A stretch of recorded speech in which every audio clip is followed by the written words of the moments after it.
Sunday, November 16th, and this is Male Mentoring with me, Henry Mackel. We have a really good show for you tonight.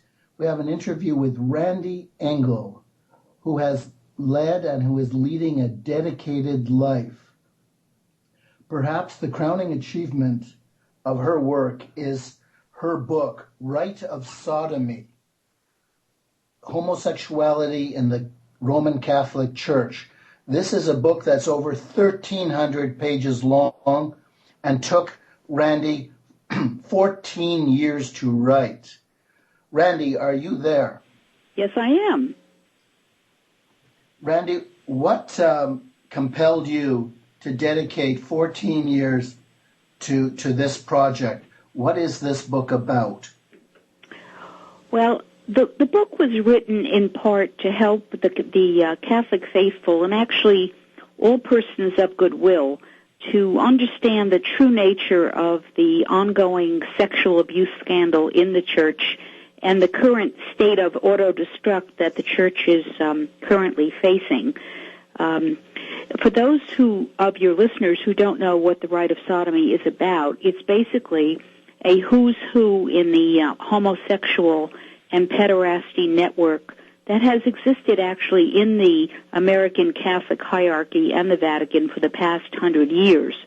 So the book covers 3 generations of homosexual bishops and cardinals who are themselves mainly responsible for the massive clerical sex abuse cover-up that we're facing today.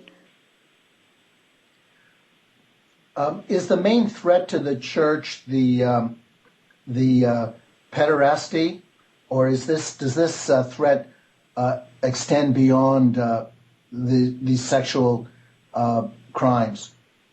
Would you repeat the question? I'm having difficulty hearing you. I'm sorry, Randy.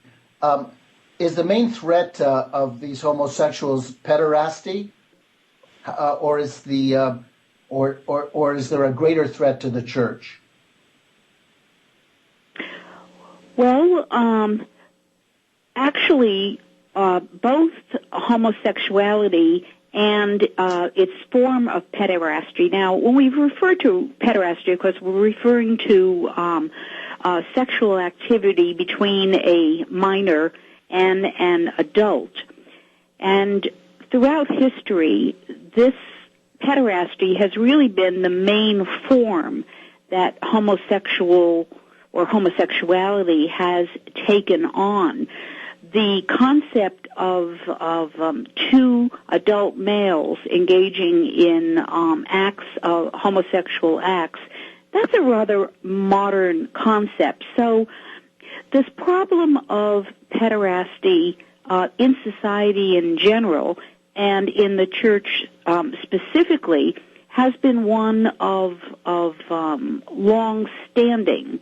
The difference, however, is that in days past, when homosexual bishops and cardinals and religious were exposed, they were defrocked, and in many cases, if there was a criminal element attached to the case, they would be turned over to the state for punishment. In the current situation, we have homosexual bishops and cardinals who have risen in the ranks and are currently in positions of power today. And they have been one of the major... We'll be back in 3 minutes to look at the ramifications of this homosexual influence in the church.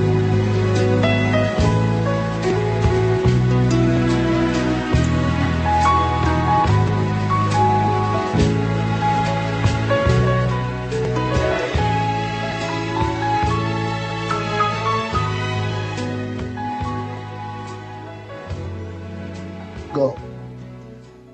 Randy Engel, author of Rite of Sodomy, Homosexuality in the Catholic Church. Randy, before the break, I wanted to ask you, what are the implications of this, what seems like a virtual takeover of the church by this cabal of homosexual clerics? Can you hear me, Randy? Yes.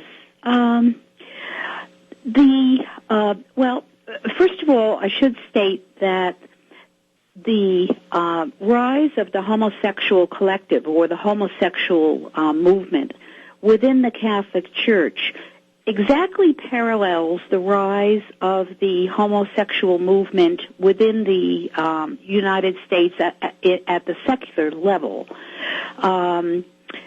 The part of the infiltration or colonization can be traced to outside forces. For example, Freemasonry and the communists, especially under Stalin, made a specific effort to infiltrate the Catholic priesthood.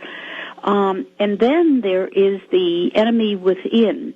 And these are the priests and nuns within the church who have brought in and promote the homosexual agenda within the church.